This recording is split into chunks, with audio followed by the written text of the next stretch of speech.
ladies and gentlemen. Today, I'm going to show you the ropes of being a backyard mechanic. First thing about being a backyard mechanic is you got to have your piss, no matter what. Fucking rule one. Once you got your grog, you've had a can or two, you're ready to work. Here, I've got a Honda Trx250. Bugging me if I know what the year is, and I think I'm going to check. Got it for free. Can't complain. Who can complain about free? This process works for pretty much any petrol engine you're going to work on, really. It's pretty basic, so let's get started. First things first, we're going to get the bloody thing a wash.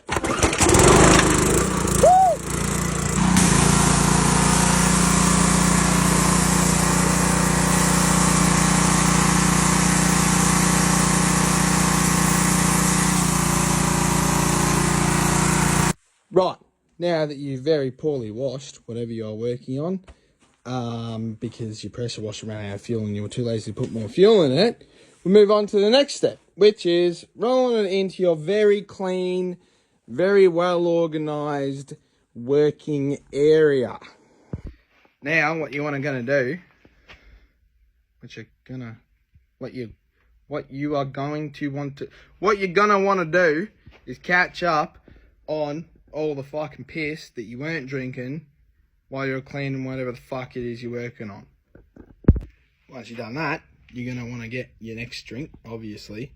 For me, in my case, is a absolutely unbranded can of beer, because I'm drinking beer today. So, whatever your choice of drink is for the day, you want to get another one, and then, next step. So, we're going to want to check if our engine turns over smoothly, which you'd use your pull cord on a quad bike, but mine's broken on this unit. It's broken. We've got electric start, so we'll hook up some power. Check that. You can test your battery if that's charged or not, but most of the time they're fucking cactus. If you don't have electric start, you just use your kickstarter to check for compression or your pull starter. But here we are. So hook up some power, see if we got power, go from there. I've just taken the old battery out because I know it's no good.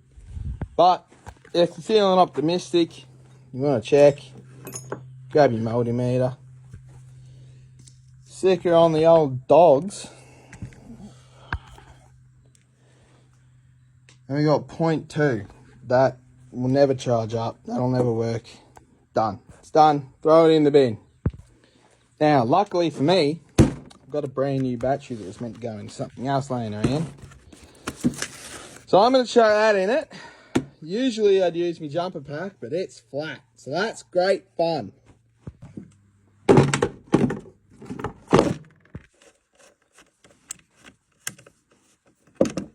Holy shit!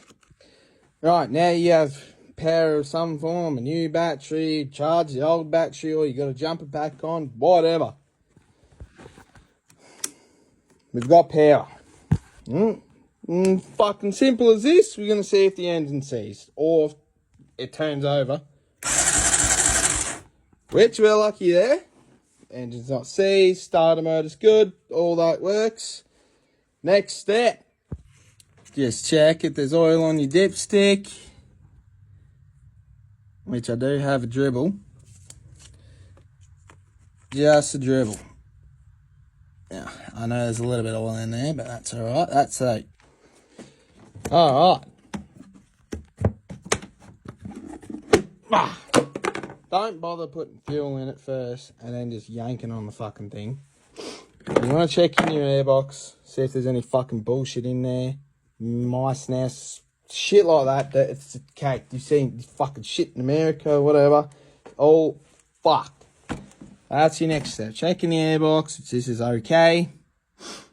And then we're going to whip our air filter out and we're going to spray a little bit of juice down the gargler, down the old gulper, and see if she pops off.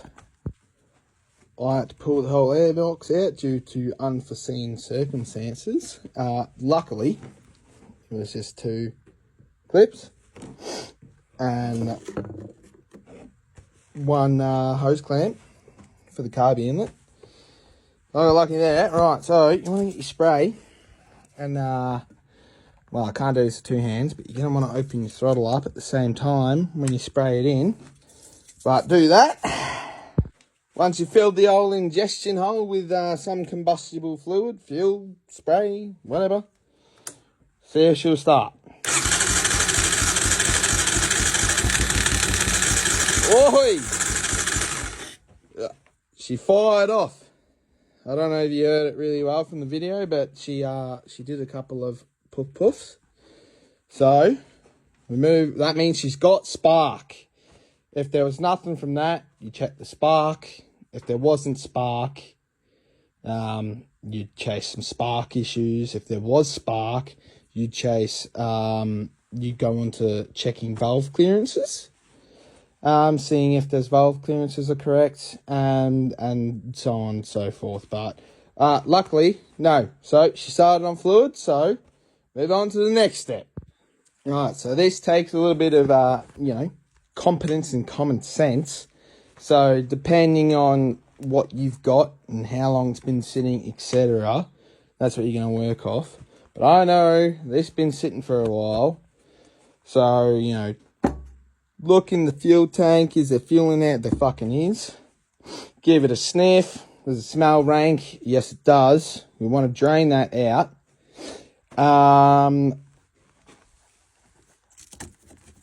Hit the fucking drain plug on the carby bowl. Loosen that off. See if any shit comes out. Tighten her back up. Put fresh fuel in. And then try her again. Crack her open. Check if anything's coming out the drain pipe, which there is. Not much, not a lot of flow considering the fuel's still turned on. I know there is something in there. Give the old carby a bit of a tap. You could have it stuck. Sticky little float. Bit of a shit tap. Hang on, turn that off, eh? Wherever the hell off is. There we go.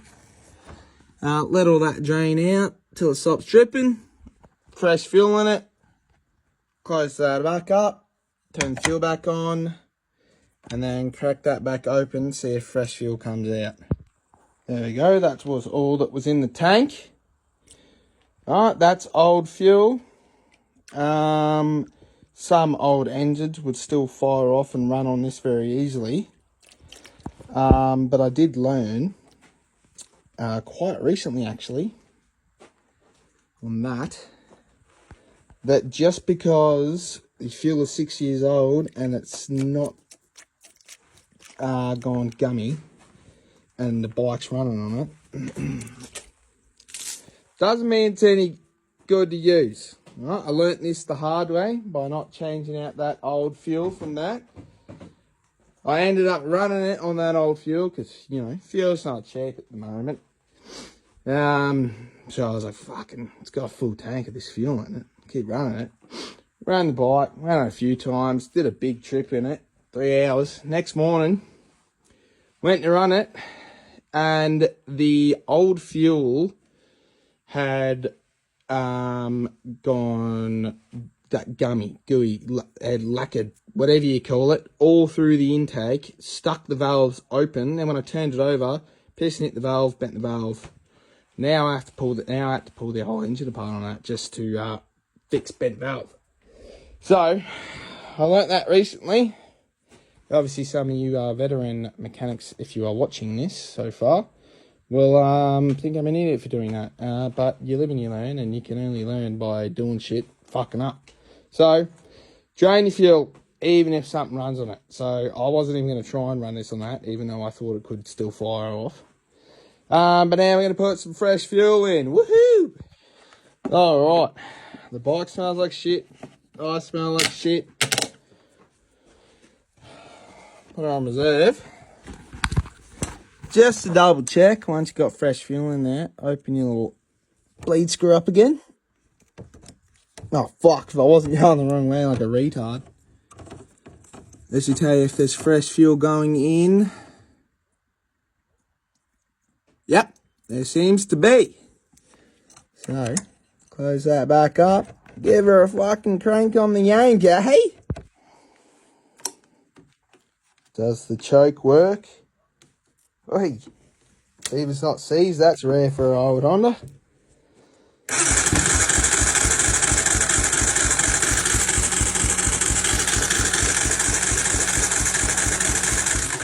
Oh, this might require two hands. She's not happy.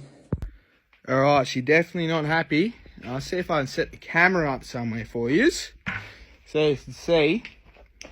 But, yeah, I'd say low compression. That's just because I know what I'm doing. I will explain in a bit why I think that. But I'll show it cranking over now. Just firing off a little bit. I'll see if I can get the camera set up somewhere.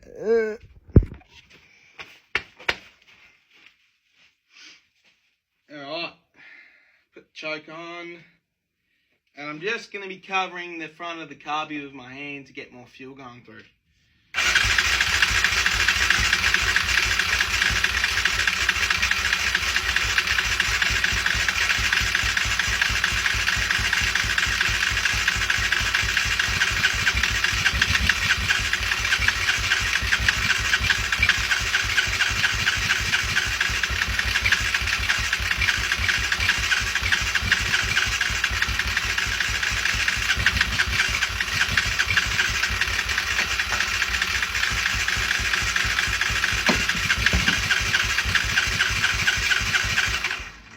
Whoa, really shouldn't be turning it over that long.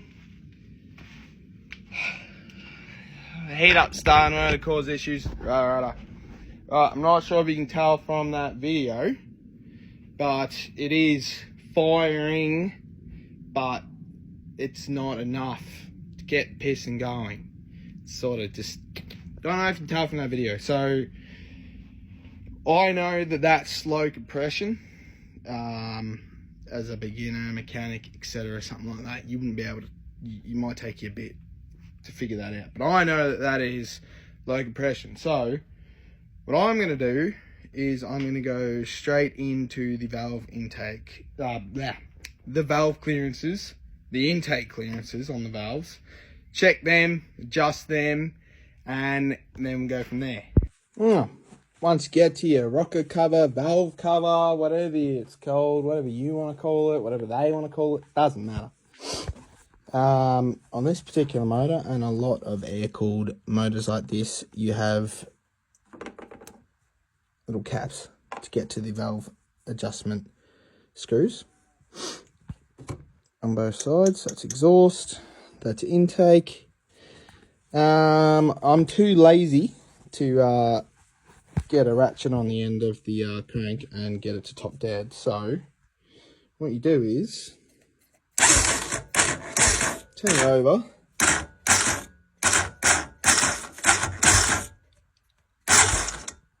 alright, and I know that that exhaust is still touching that valve. Maybe not. It's awkward.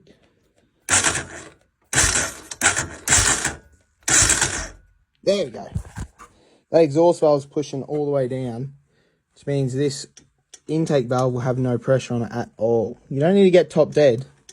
You just need the valve that you want to adjust to have no pressure on it. Now, so looking at this, I know that there's the more than enough clearance on that for it to run with good compression.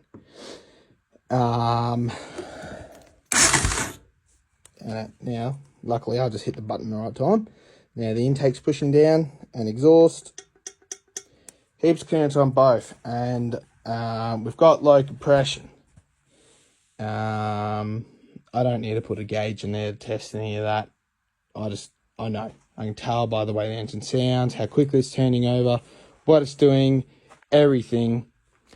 So I'm going to have to tear into that engine because it's going to have an worn out piston and rings, oil starved piston and rings, something like that. Either the piston rings are stuck in around the piston and they're not letting out to be able to make compression, etc., or they're just flat out worn out.